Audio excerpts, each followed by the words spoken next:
Welcome to lunch hour. This is Satish. Pakistan కొత్త కుట్రకు తెరతీసింది. సింధు జలాలకు కౌంటర్గా బ్రహ్మపుత్రను తెరపైకి తెచ్చింది. మరోవైపు పాక్కు మద్దతుగా చైనా రంగంలో దిగింది. బ్రహ్మపుత్ర నది జలాలను చైనా అడ్డుకోబోతోందా? బ్రహ్మపుత్రను ఆపితే భారత్పై ప్రభావం ఎంత? భారత్ స్పందన ఎలా ఉండాలి? బ్రహ్మపుత్రను ఆపేస్తారా? చర్చిద్దాం ఇవాళ లంచ్ అవర్ డిబేట్లో. మనతో పాటు పాల్గొంటున్నారు జాతీయ విశ్లేషకులు, అలాగే సరిహద్దు అంశాలపై పూర్తి అవగాహన ఉన్న పెంటపాటి పుల్లారావు గారు. మరి కాసేపట్లో రమేష్ కండిగంటి గారు కూడా డిబేట్లో జాయిన్ కాబోతున్నారు. పెంటపాటి పుల్లారావు గారు, ఏంటి సార్ ఈ వార్తలను ఎంతవరకు నమ్మాలి? ఒకటి, అస్సాం సీఎం స్పందించిన అంశం అనేది ఒకటి. రెండోది, అటు చైనాకు సంబంధించి ఈ మధ్యకాలంలో వచ్చిన ఒక రకమైన ప్రకటన. Center for China and globalization vice president Victor Zhikai Gao చేసిన ప్రకటనని మీకు చదివి వినిపిస్తున్నాను.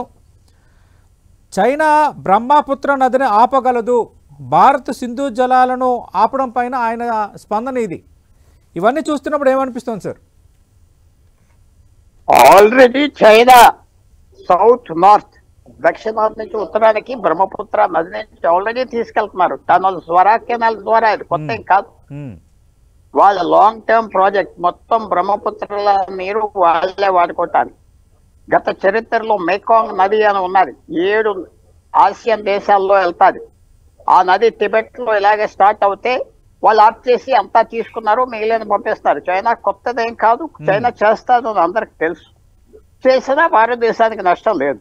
ఎందుకంటే 70% నీరు బ్రహ్మపుత్ర నీరు అస్సాం, అరుణాచల్ ప్రదేశ్, భూటాన్ నుంచి వస్తుంది. మనకేం నష్టం ఉండదు. అనిపించిన ఆ వరదలు తగ్గుతాయి, సరిపడే నీరు మనకు ఉంటుంది, దాంట్లో ప్రాబ్లం లేదు. అందువల్ల అది అలాగ అన్నారు. ఎంత మనం అన్ని ఆలోచించుకుని, మన ప్రభుత్వం ఆలోచించుకుని అన్ని చేసి ఉంటుంది. ఎందుకంటే ఇండస్ నది చేస్తే అలా ప్రెషర్ తీసుకొస్తారు. తర్వాత ఏంటి, ఒక విషయం మర్చిపోవద్దు, మన నీరంతా బ్రహ్మపుత్ర నీరు, గంగా నీరు బంగ్లాదేశ్ వెళ్తుంది, ఆఫ్ చేసేస్తాం అది కూడా. అందువల్ల ఏదో మాట వరుసకి అన్నారు, దాంట్లో తప్పులేదు. ఇవన్నీ ఆలోచించి చేసి ఉంటారు మన ప్రభుత్వం. మన కామన్ మ్యాన్, ఎవరైనా న్యూస్ పేపర్లు చదివేవాళ్ళు, బయట ఉన్న వాళ్ళకి ఏం తెలుసు, 70% నీరు బ్రహ్మపుత్ర నీరు మన దేశం నుంచే వస్తుంది. అంత నీరు వస్తుంది. మీరు చూడండి, అరుణాచల్ ప్రదేశ్ లో ఎంత వరద నీరు వచ్చిందో బ్రహ్మపుత్రకి, మీరు చూస్తే ఆశ్చర్యపోతారు. మాన్సూన్ అనే వర్షాకాలం అంతా అక్కడే ఎక్కువ స్టార్ట్ అవుతారు, ఎక్కువ అక్కడే వెళ్తారు. అందువల్ల అది ఒక ఎంటీ థ్రెట్. చైనా ఎప్పటికైనా వాళ్ళు ఉన్న నీరు తీసుకెళ్ళిపోతారు, బ్రహ్మపుత్ర కొద్దిగా వదులుతారు వరదల టైంలో, అంతే. అందువల్ల మనం ఏం భయపడక్కర్లేదు, పారిపోక్కర్లేదు. మనం తీసుకున్న స్టెప్ ఇండస్ నది మీద వెనక్కి వేయకూడదు. పాకిస్తాన్ నువ్వు దారిలోకి వస్తావా, రావా, వస్తే నీరు ఇస్తావు, అంతే. దానికంటే ఇంకో మాట లేదు. హ్యాపీగా ఇస్తాం నీరు, నువ్వు ఒప్పుకో. నీ టెర్రరిజం బాగానే అంటున్నావు, అంతే కదా. దానికంటే ఎక్కువ చెప్పట్లేదు కదా మనం. అందువల్ల అది పాకిస్తాన్కి ఆప్షన్ ఇచ్చాం. చైనా ఇలాంటి మాట్లాడతాది, మన చైనా యుద్ధంలోనే జాయిన్ అయిపోతాదని పాకిస్తాన్ ఎక్స్పెక్ట్ చేశాడు. జాయిన్ అవ్వలేదు కదా. అవ్వలేదు కదా. నేను రష్యాకి తగిలిన దెబ్బ, యుక్రెయిన్ రష్యాను కొట్టిన దెబ్బ చైనాకి కూడా తగిలింది. అది ఇప్పుడు భారతదేశానికి ఆ భయపడేది లేదు. చేస్తే చేయి, మేము చూసుకుంటామని చెప్తాం చైనాతో. చైనాకి మనకి పెద్ద ఆర్థిక సంబంధం ఉన్నది. వాళ్ళు నిర్ణయం తీసుకోవాలి. అన్ని విధాలుగా భారతదేశంతో కట్ ఆఫ్ అయిపోతారా పాకిస్తాన్ గురించి? పాకిస్తాన్కి మీరు అమ్ముడైపోయారా? ఆ ప్రశ్న వస్తుంది. మన గవర్నమెంట్ కూడా అంటే మరి చైనా కుట్రలు అలాగే ఉన్నాయి కదా పెంటపాటి పుల్లారావు గారు. లేటెస్ట్ అంటే ఇది నిన్నటిది, కొద్దిగా మన డిబేట్కి ప్రారంభానికి కొద్ది గంటల ముందు జరిగిన ఒక పరిణామాన్ని నేను మీతో పంచుకుంటున్నాను. ఆ చైనాకు సంబంధించి కొత్తగా ఇంటర్నేషనల్ మీడియేషన్ ఆర్గనైజేషన్ను ఏర్పాటు చేసింది. ఆల్రెడీ ఒకటి ఈ సంస్థ ఏర్పాటుకు సంబంధించి, ఈ సంస్థ ప్రారంభానికి పాకిస్తాన్ అటెండ్ అయింది, అలాగే నేపాల్ విదేశాంగ మంత్రి కూడా అటెండ్ అయ్యారు. ఇప్పటికే తెలుసు పాకిస్తాన్ తన గుప్పిట్లో పెట్టుకున్న వాతావరణం, అలాగే మిగతా దేశాలను కూడా కొంత రుణాలు బూచిగా చూపించో, లేదంటే ఆదుకుంటామని బూచిగా చూపించో అందరిని దగ్గర తీసుకుంటున్న పరిణామం. మరోవైపు ఇప్పుడు లేటెస్ట్గా ఈ బ్రహ్మపుత్ర పైన అక్కడ centre for globalisation and development of China senior vice president చేసిన ప్రకటన, ఇవన్నీ చూస్తుంటే స్థూలంగా ఏమనిపిస్తుంది? ప్రతి దేశంతో తగు ఉన్నది, ప్రతి దేశంతో గొడవలు ఉన్నాయి. కొత్త కాదు. ప్రతి దేశంతో తగు అన్న విషయాల్లో. కానీ చైనాకు అలవాటు. తగు అంటే చైనా కొత్త కాదు. చక్కగా వాళ్ళు ఇది అన్ని దేశాలు వాళ్ళకి వచ్చిన తగుకి బాధలేదు. ఇప్పుడు అమెరికా చైనా కూడా వాణిజ్య ఇరిగిపోయింది. వాణిజ్య టాక్స్ ఇరిగిపోయింది. అప్పుడు మళ్ళీ అమెరికా థ్రెటన్ చేసింది చైనాని. ఇప్పుడు వెంటనే థ్రెటన్ చేసింది, తైవాన్ గురించి మేము ఊరుకోం, తైవాన్ గురించి మేము సాయం చేస్తామని 40 సంవత్సరాలు అన్న మాట నేను అమెరికా అన్నాడు. అందువల్ల ఇదంతా కొత్త కాదు చైనాకి. తగు అంటే చైనా. సో ఇవన్నీ మామూలుగా తీసుకుంటారు. కానీ చైనా రోజు రోజుకి ఇరుకులో పడిపోతుంది. అమెరికా సాఫీగా చైనాతో ఏదో చేసుకుందాం ట్రంప్ అంటే చైనా ఒప్పుకోలేదు. మీరు మమ్మల్ని బెదిరిస్తారా, మీరు తగ్గిపోవాలి. తైవాన్ సంగతి ఏంటి ఇవన్నీ పెడితే నిన్న మీరు చూశారు కదా, అమెరికన్ డిఫెన్స్ మినిస్టర్ ఏమన్నాడో, తైవాన్ మేము రక్షిస్తామన్నాడు. ఏవైనా రక్షిస్తాం, మీరు అడ్డు వచ్చినా రక్షిస్తామన్నారు. ఇప్పుడు ఆ మాట అనలేదు. సో చైనాకి ఇబ్బంది కాలం పరిస్థితి, ఇబ్బంది కాలం టైం వచ్చింది ఇప్పుడు. అందువల్ల మనం ఇవన్నీ వాచ్ చేస్తా మెల్లిగా మనం చేసుకుంటా పోతా ఉంటాం అంతే. ఈ విషయంలో ఏం తొందరపడక్కర్లేదు. ఒక్కో విషయం డీల్ చేయొచ్చు. 70 సంవత్సరాలు బట్టి చైనాతో విరోధం, పాకిస్తాన్తో 80 సంవత్సరాలు బట్టి విరోధం. మనం ఆటోమేటిక్ గా ఇవన్నీ డీల్ చేసుకుంటా వస్తా ఉంటాం. అంటే పెంటపల్లి పుల్లారావు గారు ఇందాక మాట్లాడుతూ ఒక మాట అన్నారు, ఒకవేళ బ్రహ్మపుత్ర అని కనుక చైనా ఆపేస్తే మన దేశం నుంచే బ్రహ్మపుత్ర అలాగే గంగా ఈ 2 నదుల మెజార్టీ ప్రవాహం బంగ్లాదేశ్కి వెళ్తోంది. ఎందుకంటే బంగ్లాదేశ్ దిగువన ఉంది కాబట్టి ఈ నదుల ప్రవాహ పరంగా మనం చూసుకున్నప్పుడు అది ఆపిస్తాము, ఖచ్చితంగా బంగ్లాదేశ్ ఎఫెక్ట్ అవుతుందని. ఒకవేళ కనుక చైనా ఈ తరహా నిర్ణయం తీసుకుంటే మనం ఖచ్చితంగా అలాంటి నిర్ణయం తీసుకుంటామా? బంగ్లాదేశ్కు గంగా నదీ ప్రవాహాలు, బ్రహ్మపుత్ర నదీ ప్రవాహాలు అడ్డకుండా నిర్ణయం తీసుకోగలమా, తీసుకుంటామా? ఆల్రెడీ తీసుకోవచ్చు, ఆల్రెడీ తీసుకుంటాం. ఈ సంవత్సరం బంగ్లాదేశ్ కి చెప్పవలసిన బుద్ధి కూడా జరుగుతుంది. మాన్సూన్ అవగానే ఫరకా బ్యారేజ్ ఉన్నది, తక్కువ నీరు వదులుతాం. బంగ్లాదేశ్ కి తెలుసు, వాళ్ళ కింద ఉన్నారు 2 నదులు మనయే, వాళ్ళకి తెలుసు. వాళ్ళు ఎందుకు ఇవన్నీ చేశారు? పాకిస్తాన్ తో మనకి ఆపరేషన్ సింధూర్ ముందలు చేశారు. ఏదో పాకిస్తాన్ చైనా కలిసి అన్ని ఏదో చేస్తారు. అన్ని ఇరిగిపోయినాయి కదా, ఆ కళలన్నీ ఇరిగిపోయినాయి. ఇప్పుడు బంగ్లాదేశ్ ఒంటరిగా ఉన్నది, ఒంటరిగా ఉన్నది. వాళ్ళకి తెలుసు రోజు రోజుకి చైనా చేయగలిగింది ఏం లేదు. నీరు ఆఫ్ చేస్తే వాళ్ళకి నీరు వెళ్ళదు ఆటోమేటిక్ గా. అది చైనాకి తెలియదా? చైనాకు బాగా తెలుసు. బంగ్లాదేశ్కి తెలుసా? తెలుసు. చదువు తొందరపడక్కర్లేదు. మనం ఒక నిర్ణయం తీసుకున్నాం, ఒక కొత్త డాక్టర్ మా మీద ఏమన్నా మీరు యాక్షన్ తీసుకుంటే టెర్రరిస్ట్ యాక్షన్ ఎవరిని లెక్క పెట్టవద్దు స్పష్టంగా చెప్పేశాం. అందువల్ల దాని మీదే మనం నిలబడతాం. ఇప్పుడు నెక్స్ట్ స్టెప్ కనపడింది ఏంటంటే, చైనాతో మీరు మాకు వ్యతిరేకం చేస్తా ఉంటే ఇంకో రకంగా మేము చూసుకోవాలని కూడా ఆ వార్నింగ్ కూడా వస్తుంది రాబోయే రోజుల్లో. మన బంధుత్వం, మన స్నేహం చైనాతో మారిపోతుందా? మారిపోతుంది. ఇవన్నీ పెద్ద మార్పులు వస్తున్నాయి. మన ఇంటర్నేషనల్ విషయాలు అనుకోని సడన్ గా వచ్చేస్తాయి, సడన్ గా మార్పులు వస్తాయి. ప్రిపేర్ అవ్వ ఉండాలి భారతదేశం. మనకి భారతదేశానికి పెద్ద థ్రెట్ ఏంటంటే ఇతర దేశాల నుంచి ఉన్న థ్రెట్, మన సరిహద్దుల్లో ఉన్న థ్రెట్. సో అది తగ్గదు. మనకి ఇంకో 20 సంవత్సరాల 50 సంవత్సరాల తప్పకుండా చైనా పాకిస్తాన్ స్నేహం ఇరిగిపోయే వరకు మనకి ట్రబుల్ ఉంటుంది. ఎప్పుడు వదిలేస్తుంది చైనా పాకిస్తాన్? ఇంకా వీళ్ళతో ఎక్కువ నష్టం. అంటే మరి వాళ్ళిద్దరి మధ్య స్నేహం విరిగిపోయే ఛాన్స్ ఉందా? ఎందుకంటే సింధు జలాలను మనం ఆపేసింది పాకిస్తాన్కి. పాకిస్తాన్ ఆల్రెడీ 1-2 సార్లు అప్పీల్ చేసింది కాబట్టి ఉగ్రవాదాన్ని మీరు ఆపితేనే మేము ఆపుతామని మనం కరాఖండిగా చెప్పేసాం, వెల్ అండ్ గుడ్. కానీ పాకిస్తాన్ ఇబ్బంది పడుతుందని మేము బ్రహ్మపుత్ర నదిని ఆపేస్తే అని చైనా ప్రకటన చేయడం అంటే వాళ్ళిద్దరి మధ్య స్నేహం కానీ, వాళ్ళిద్దరి మధ్య సయోధ్య కానీ, వాళ్ళిద్దరి మధ్య అండర్స్టాండింగ్ కానీ ఏ స్థాయిలో ఉందో మనకు అర్థమవుతుంది. అది విరిగే ఛాన్స్ ఉందా? విరగనంత వరకు ఈ సరిహద్దుల్లో ఈ సమస్య మనల్ని వెంటాడుతూనే ఉంటుంది కదా.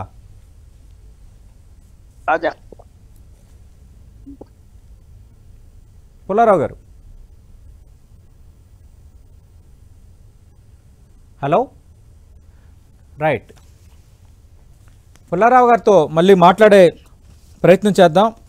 ప్రధానంగా ప్రస్తుతం ఉన్న పరిణామాల నేపథ్యంలో చైనాకు సంబంధించి చేసిన ప్రకటన, ప్రధానంగా చైనా ప్రభుత్వానికి సంబంధించి center for China and globalization vice president Victor Zhikai Gao Sindhu జలాలను భారత్ ఆపేస్తే మేము బ్రహ్మపుత్ర నదిని ఆపగలము అంటూ ఆయన ఒక ప్రకటన చేసిన అంశంపై అసోం సీఎం నిన్న పూర్తి ఇన్డీటెయిల్డ్గా, విశ్వకర్మ ఇన్డీటెయిల్డ్గా స్పందించారు. బ్రహ్మపుత్రను ఆపేస్తే మాకేమీ అవ్వదు, బ్రహ్మపుత్రకు సంబంధించి మీరు ఎగువన ఉన్నారు, మేము దిగువన ఉన్నామన్న అంశాన్ని ఆయన ప్రస్తావించారు. అలాగే కేవలం చైనా వాటా 30 నుంచి 35% మాత్రమే. అలాగే అటు బ్రహ్మపుత్రలో కలిసే మిగతా ఉపనదులు ఆ ప్రవాహం భారత్కు ఎంతవరకు ప్రవాహం వస్తుందన్న దాన్ని ఇన్ డీటెయిల్గా ఆయన వివరించిన పరిస్థితి కనిపిస్తుంది. పెంటపాటి పుల్లారావు గారు, నేను ఇందాక అడిగిన ప్రశ్న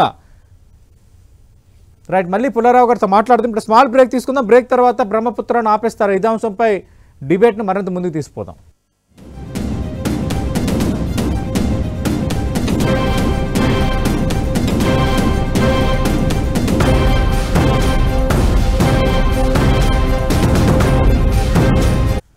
బ్రహ్మపుత్రాన్ని ఆపేస్తారా, ఇదే అంశంపై లంచ్ అవుట్ డిబేట్ కంటిన్యూ అవుతుంది. ప్రస్తుతం డిబేట్లో జాయిన్ అవుతున్నారు ఎన్ఎస్ఎస్ చైర్మన్, అలాగే రక్షణ రంగ నిపుణులు రమేష్ కన్నిగంటి గారు. రమేష్ కన్నిగంటి గారు, how is your health sir?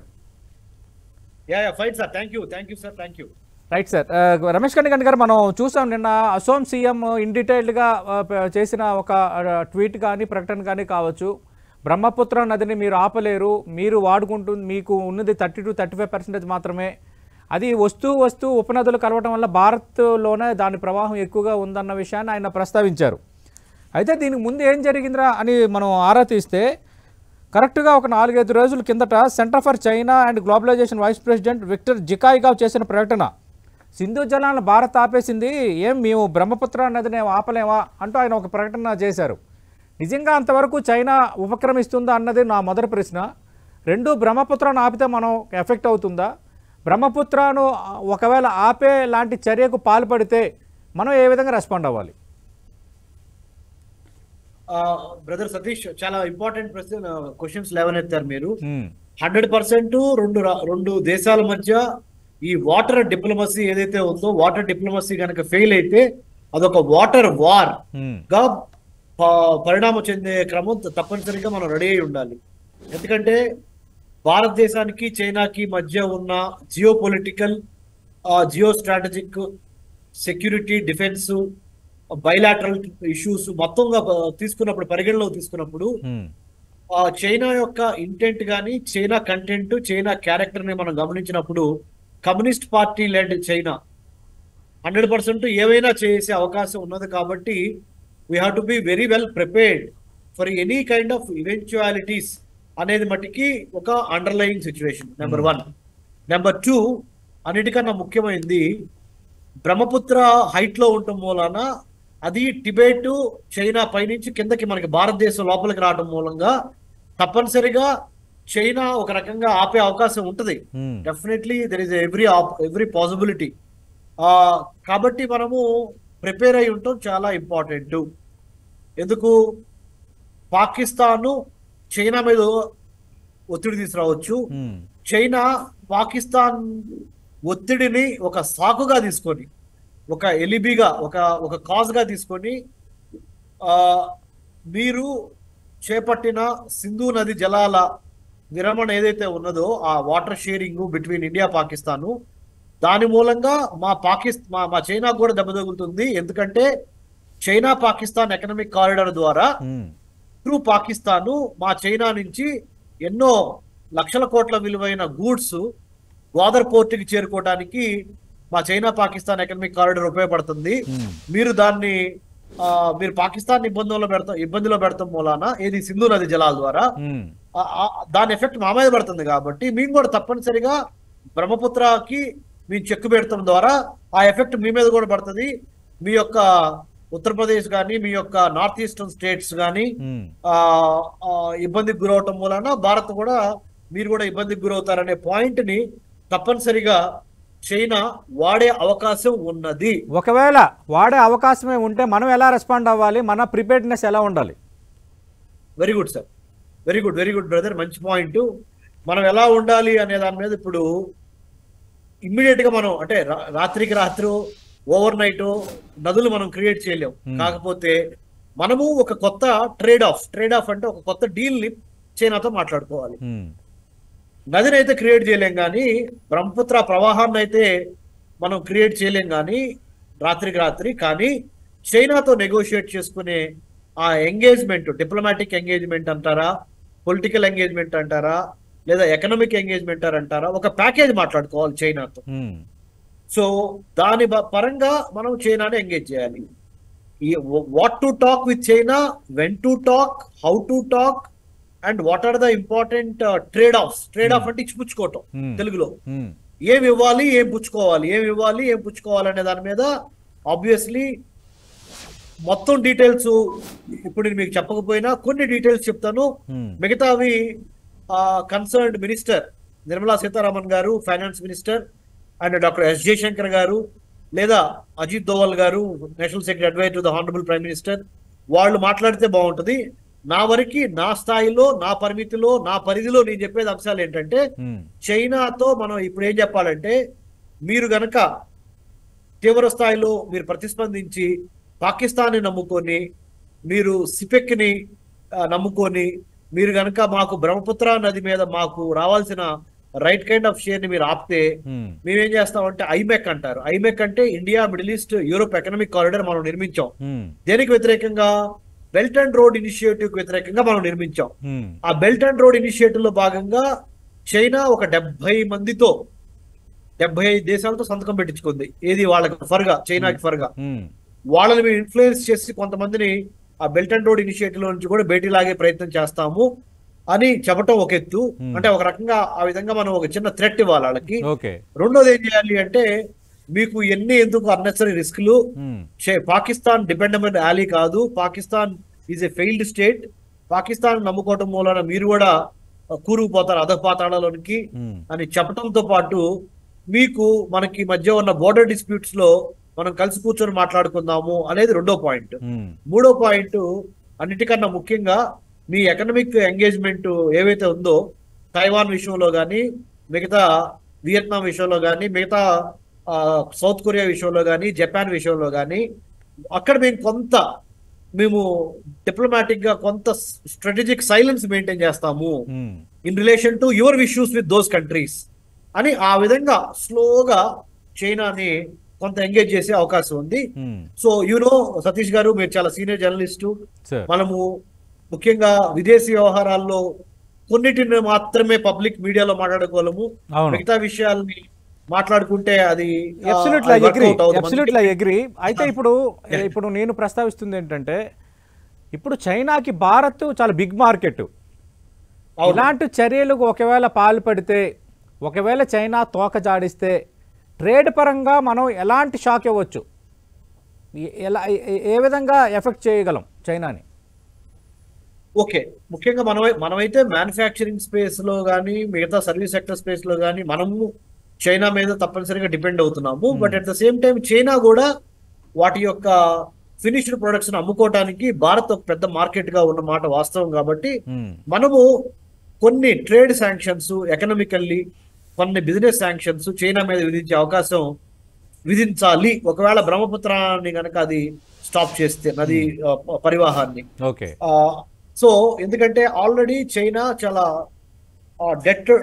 Debts విషయంలో చాలా కూరుకుపోయింది. అది కూడా ఇంటర్నల్ గా కూడా చైనా పరిస్థితి ఏం బాగోలేదు, ఇంటర్నల్ గా అంతర్గతంగా చైనాలో పరిస్థితి. కాబట్టి ఆర్థికంగా కూడా ఇండియా లాంటి పెద్ద బిగ్ మార్కెట్ ని కోల్పోతే చాలా ఆర్థిక పరమైన నష్టం చైనాకు వస్తుంది అనే విషయం చైనాకి బాగా షీ జిన్పింగ్ అర్థమైంది కూడా. అందుకనే చాలా జాగ్రత్తగా మనతో మీరు గమనిస్తే గాల్వాన్ వ్యాలీ దగ్గర నుంచి 1-2 సంవత్సరాలు మనం కొద్దిగా మన ఇద్దరు అంటే చైనాకి ఇండియాకి మధ్య రిలేషన్స్ టఫ్ గా ఉన్నా, ఈ మధ్య కాలంలో చాలా వరకు వాళ్ళు మనం చెప్పినట్టు ఎంతో స్టార్ట్ అయింది. మీరు గమనించే ఉంటారు, లాస్ట్ 1 year నుంచి భారత్ అండ్ చైనా రిలేషన్స్ కొంత కోఆపరేటివ్ గా ఉన్నాయి లాస్ట్ 1 year నుంచి. అంత ముందు బాగా ఇదిగా మొన్న ఆపరేషన్ సింధూర్ ఆ సమయంలో కొంత పాకిస్తాన్ కు సపోర్ట్ చేసింది కదా. 100% మిలిటరీ పరంగా చేసిందని మన దగ్గర ఇంటెలిజెన్స్ ఉంది. చైనా చేసింది పరోక్షంగా ప్రత్యక్షంగా అని కూడా మనకు తెలుసని చైనాకు అర్థమైంది. అందుకనే వాళ్ళు మనతో ఈ మధ్య కాలంలో ఆపరేషన్ సింధూర్ తర్వాత మీరు గమనించే ఉంటారు, మన ఫారెన్ మినిస్టర్, మన ఫారెన్ సెక్రటరీ, మన ఫారెన్ ఆఫీసర్స్ అమెరికాలో పెద్ద స్థాయి వ్యక్తులతో కూడా కొంత నిర్మాణాత్మకమైన కన్స్ట్రక్టివ్ డైలాగ్ ఒకటి చేపడితే వాళ్ళు కూడా చాలా ముందరకు వచ్చారు. వాళ్ళకి అర్థమైంది that they are been caught అని. That's why they have come together. అదండి. రైట్. అంటే చైనా అసలు ఇలాంటి ఇనిషియేటివ్కి ఛాన్స్ ఉందా, తీసుకుంటుందా ఇలాంటి పరిణామాల నేపథ్యంలో? బ్రహ్మపుత్రను ఆపేంత స్థాయి పెద్ద నిర్ణయానికి ఉపక్రమిస్తుందా?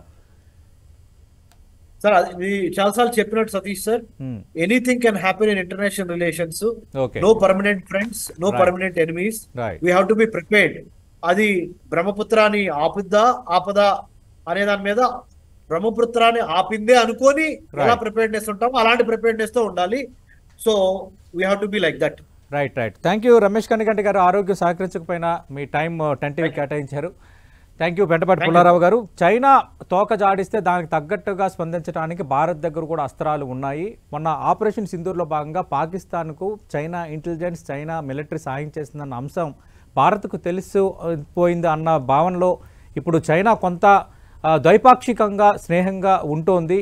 ఇలాంటి పరిస్థితుల్లో మరి చేస్తుందా చేయదా అనేది ఒక అనుమానం అంటున్నారు. At the same time international రిలేషన్స్లో భాగంగా ఎనీథింగ్ కెన్ హ్యాపెన్ అన్న అంశాన్ని కూడా నిపుణులు ప్రస్తావిస్తున్నారు. కాబట్టి ఒకవేళ బ్రహ్మపుత్ర ఆపిన ఎలాంటి నష్టం లేదని నేను అసోం సీఎం చాలా స్పష్టంగా చెప్పిన తర్వాత కూడా బ్రహ్మపుత్రాన్ని ఆపితే బంగ్లాదేశ్కు గంగా నది అలాగే బ్రహ్మపుత్ర ప్రవాహాలను మనం ఎందుకు ఆపలేమన్న అంశం కూడా ఇప్పుడు తెర ముందుకు వస్తోంది. కాబట్టి భారత్ను అంత తక్కువ అంచనా వేయడం కరెక్ట్ కాదు.